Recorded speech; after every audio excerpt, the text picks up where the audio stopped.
Good morning/afternoon/evening, everyone. We live in a world where people can say anything, do anything, and act in ways we don't expect. And yet the biggest question isn't about them, it's about us.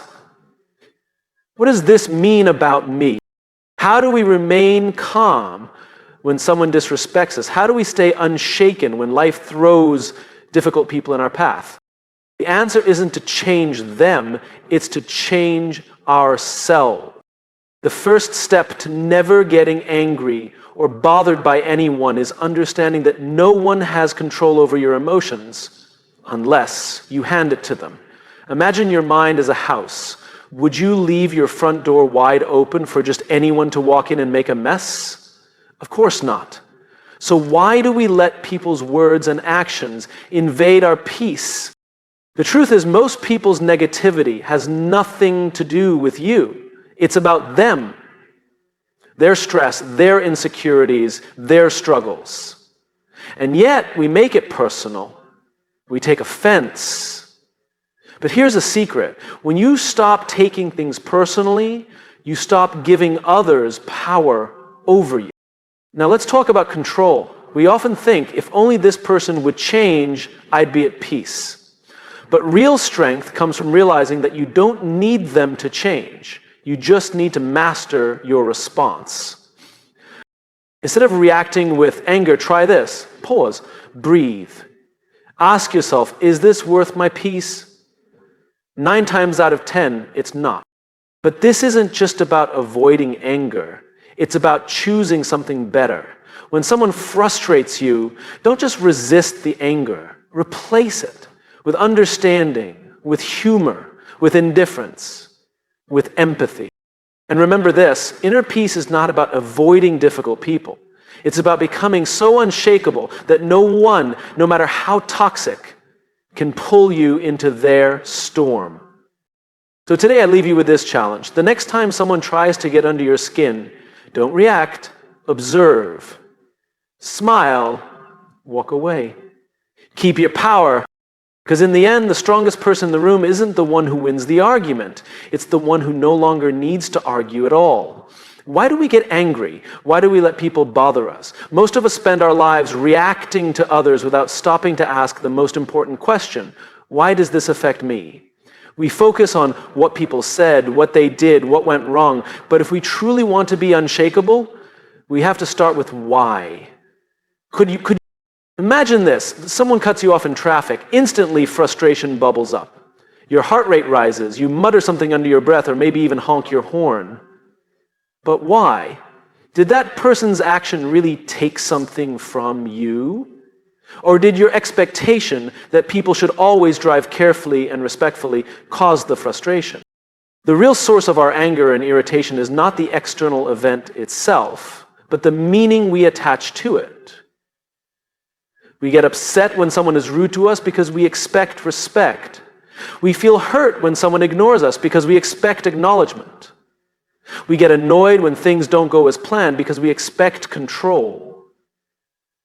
But expectations are not reality. The moment we realize that the world does not operate according to our personal rule book, we free ourselves from the constant cycle of frustration. Think about the last time someone's words hurt you. Maybe they criticized your work, dismissed your opinion, or made a sarcastic comment. Your first reaction may have been to feel defensive, angry, or even insulted. But pause and ask, why does this bother me? Is it because deep down you're uncertain about your own abilities? Is it because you crave validation and this person just denied you that? More often than not, our emotional reactions reveal more about us than about the other person. There's a story of a Zen master who was once insulted by a visitor.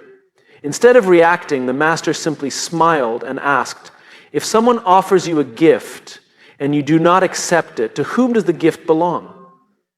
The visitor replied, to the giver, of course. The master nodded and said, then why should I accept your anger? This is the power of detachment. When we start with why, when we examine the root of our emotional reactions, we gain clarity. And with clarity comes choice. Instead of automatically reacting, we can decide whether something is truly worth our energy. Consider a different approach to life. Instead of demanding that the world meet your expectations, let go of them. Instead of expecting people to be kind, accept that some people are not. Instead of assuming others will always be fair, recognize that fairness is a personal value, not a universal law. When you shift your mindset in this way, people lose their ability to bother you. They can do what they want, but you remain in control of your response. This doesn't mean you become passive or allow people to walk over you. It simply means you don't hand over your emotional power so easily. You recognize that most of what upsets you is a reflection of your own inner world, not the external one. And that realization alone gives you the ability to remain calm in situations that once triggered you. The next time you feel anger rising, don't ask, "What did they do to me?" Ask, "Why does this bother me?" The answer will always point inward, and the moment you look inward, you reclaim control. We spend much of our lives trying to control things, people, situations, outcomes. We want things to go our way, for people to behave the way we expect, and for life to be predictable and fair. But no matter how much we try, reality often has different plans. People will say things that hurt. Circumstances will shift unexpectedly. The world will not always conform to our desires. The more we try to control it, the more frustrated we become. The truth is, control is an illusion. The only real control we have is over ourselves, our thoughts, our emotions, and our responses. And think about the last time you got upset. Maybe someone spoke to you rudely, ignored your efforts, or did something that felt unfair. The natural reaction is to feel offended, frustrated, or even angry. But pause for a moment and ask yourself, was I really upset because of what they did, or was I upset because I expected something different? The answer is almost always the latter. Our suffering doesn't come from the actions of others, it comes from our resistance to reality. Let's consider an example. Imagine you're standing in the rain, frustrated because you had planned a perfect sunny day outside. You shake your fist at the sky, curse the weather, and feel a sense of disappointment. But is the rain the problem, or is it your expectation that it shouldn't be raining? The rain does not care. It simply falls. You can't control the weather, but you can control how you respond to it. You can get angry, or you can grab an umbrella and adapt. This same principle applies to people. You can't control if someone is rude, impatient, or dismissive, but you can control whether you take it personally. You can control whether you let it ruin your mood or simply let it go. You can control whether you respond with anger or with calm indifference. And when you learn to master your response, you become untouchable. Because many people spend their lives reacting, letting the external world dictate their emotions. Someone is kind, they feel happy. If someone is rude, they feel hurt. If things go well, they feel good. If things go wrong, they feel miserable. But this way of living is like being a puppet, constantly pulled by the strings of other people's behavior and random circumstances. Real power comes when you cut the strings. When you decide that no matter what happens, you will not be controlled by it. One of the most effective ways to take back control is to practice the pause. When something upsets you, don't react immediately. Take a breath. Observe your emotions. Ask yourself, is this worth my peace? More often than not, the answer is no. The moment you pause, you create space between the event and your reaction. And in that space lies freedom. This is not about suppressing your emotions or pretending that things don't bother you. It's about recognizing that you have a choice. You can either be controlled by the world or you can control how you move through it. The rain will fall whether you like it or not. People will act how they choose, not how you wish. Circumstances will shift beyond your plans. The more you resist this truth, the more suffering you create for yourself. But when you accept it, you gain the greatest power of all, the ability to own your response no matter what happens. And once you own your response, nothing and no one can ever truly bother you again. One of the biggest reasons we get angry or bothered by others is because we take things personally. Someone criticizes us and we feel attacked. Someone ignores us and we feel disrespected. Someone outshines us and we feel insecure. But the truth is, most of what people do has nothing to do with us. It's not about you. It never was. The real issue isn't what others say or do. It's the ego that convinces us that we are at the center of everything. The ego is that voice in your mind that says, I deserve better. I should be recognized. I should be treated with respect. It feeds off validation, control, and self-importance. But the more we let the ego run our emotions, the easier it is for people to trigger us. If someone questions our abilities, the ego rushes in to defend itself. If someone insults us, the ego demands revenge. But when you detach from the ego, something incredible happens. You stop reacting. Imagine this. You're walking down the street and a stranger yells an insult at you. Your ego wants to fight back. It wants to prove something, to restore its sense of importance. But what if you simply didn't take it personally? What if you saw that person's outburst for what it really is, a reflection of their state of mind, not yours? When you detach from the ego, you realize that most of people's words and actions come from their own struggles, fears, and insecurities. And when you see that, their words lose power over you. Think about the times you've been upset by someone's actions. Were they truly trying to harm you, or were they simply acting from their own pain? A rude cashier might be having a terrible day. A friend who snaps at you might be struggling with stress. A boss who doesn't acknowledge your work might be lost in their own worries. But if you let the ego take over, it will convince you that these actions are attacks on you, that they are personal, that you must defend yourself. But in reality, people's behavior is rarely about us, it's about them. Letting go of the ego doesn't mean allowing people to mistreat you. It means recognizing that you don't need to react to everything. It means understanding that your worth is not determined by the way others treat you. It means realizing that just because someone is rude, dismissive, or critical doesn't mean you need to take their behavior as a personal wound. One of the most freeing things you can do is remind yourself, this is not about me. The next time someone frustrates you, pause and ask, what must this person be going through to act this way? Shift from taking things personally to observing them objectively. Suddenly, you go from being reactive to being unshakable.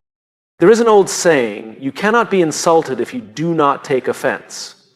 The only way someone's words can hurt you is if your ego attaches to them. If someone calls you a failure, it only stings if you secretly fear it's true. If someone ignores you, it only bothers you if your ego craves attention. But when you let go of the ego, you let go of the need for external validation. You realize that no one's opinion has the power to define you unless you let it.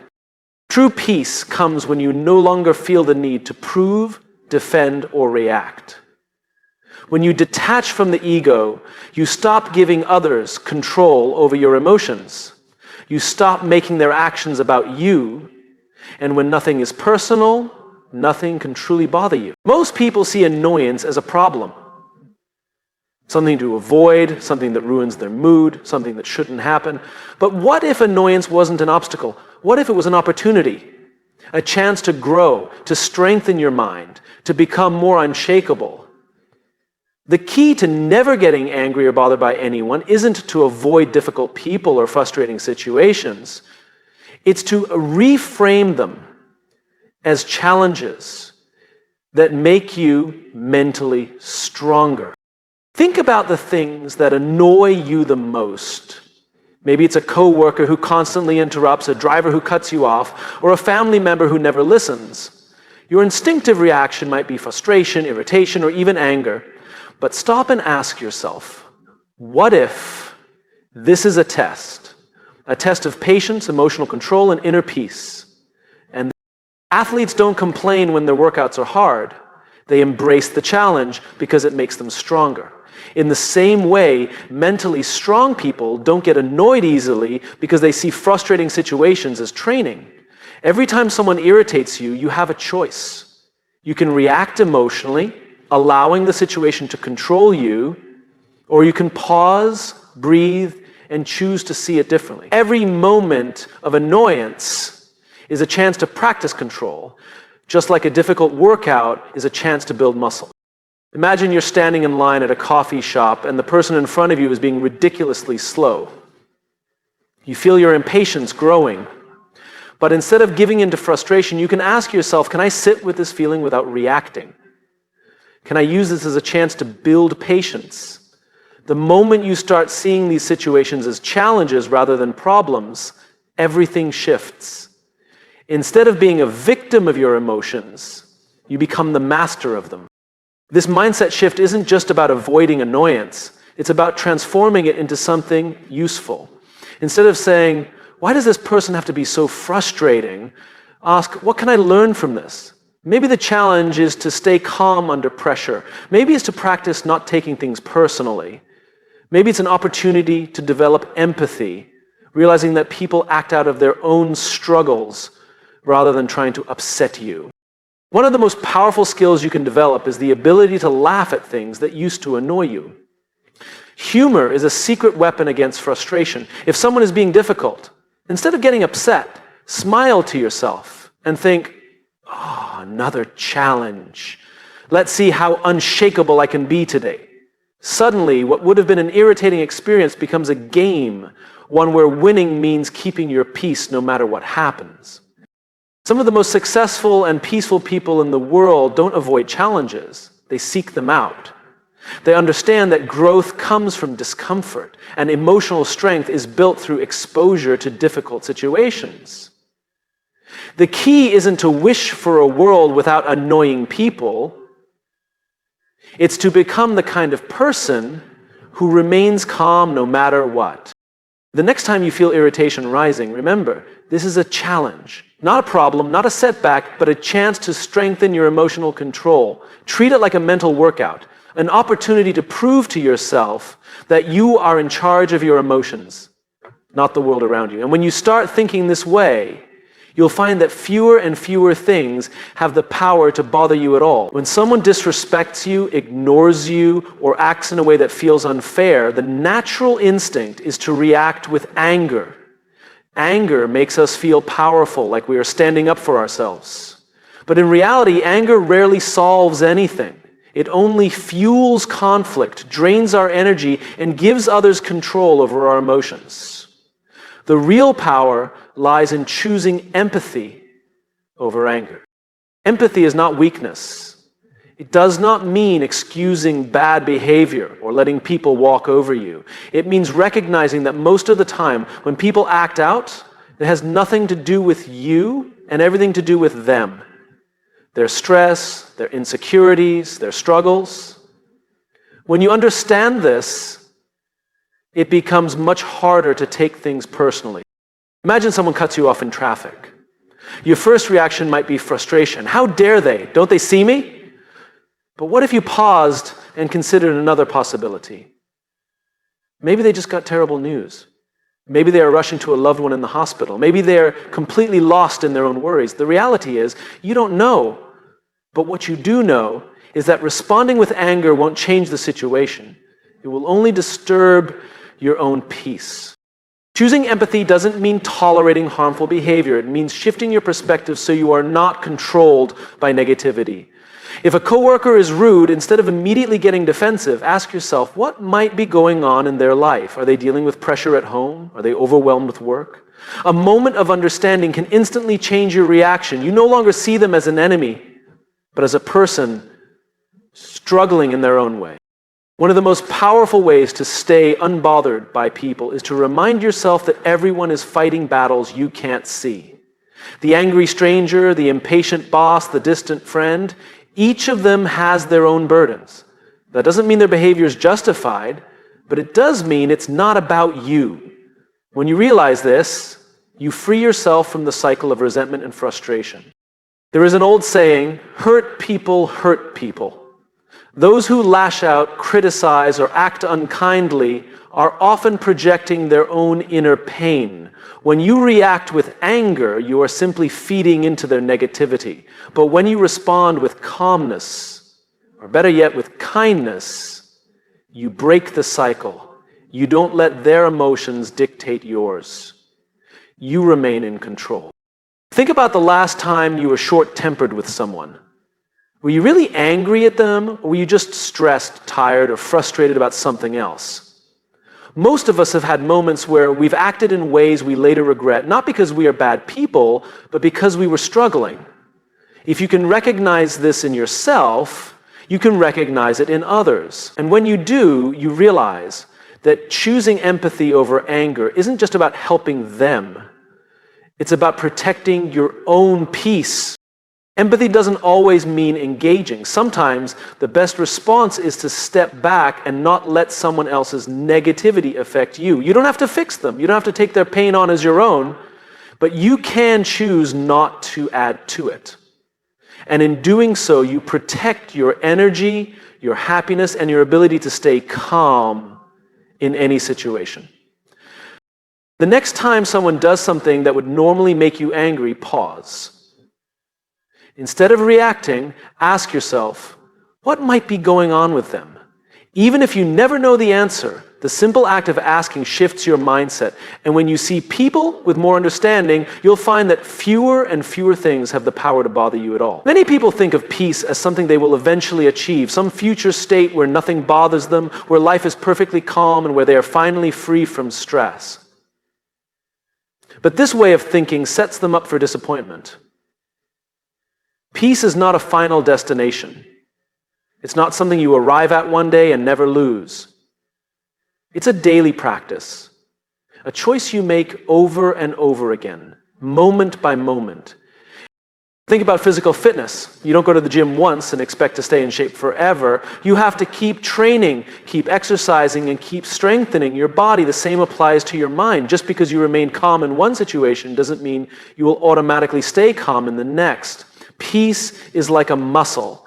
It needs to be worked on every single day. The world will never stop testing you. There will always be difficult people, unexpected problems, and moments that challenge your patience. But the goal is not to eliminate these challenges, it's to get better at handling them. The person who never gets angry or bothered isn't someone who never faces difficulties. They are simply someone who has practiced peace so consistently that it becomes their default response. Each day brings new opportunities to practice peace. Maybe it's the slow driver in front of you. Maybe it's the coworker who always interrupts. Maybe it's the unexpected delay that forces you to wait. Every one of these moments is a test, a chance to choose patience over frustration, calmness over irritation, and understanding over anger. Many people believe they will feel at peace once certain conditions are met, once they get the perfect job, once they move to a quiet place, once they are surrounded by positive people. But real peace doesn't depend on external circumstances. It's not about controlling the world around you, it's about controlling the world within you. If your peace depends on everything going, but if you learn to cultivate peace regardless of what happens, nothing can take it from you. This doesn't mean you won't ever feel frustration or irritation. Even the most peaceful people experience moments of tension. The difference is in how quickly they return to balance. When they feel triggered, they recognize it, take a breath, and choose not to dwell in negativity. They don't let small annoyances ruin their day. They don't hold on to resentment. They practice letting go, not once, but over and over again. A great way to strengthen your peace practice is to develop small daily habits. Meditation, deep breathing, or simply taking a moment to pause before reacting can make a huge difference. The more you train yourself to stay calm in small moments, the easier it becomes in bigger ones. Another key practice is gratitude. When you focus on what's good in your life, it becomes harder for small frustrations to shake you. Remember, peace is not a one-time achievement. It's something you cultivate, nurture, and strengthen every day. Some days will be easier than others. Some situations will challenge you more than you expect. But that's the beauty of it. Every moment is another chance to practice. And the more you practice, the more natural it becomes. So don't wait for life to be perfect before you find peace. Don't wait for people to change or for circumstances to align exactly the way you want. Start now. Start where you are. Because true peace isn't something you find, it's something you become.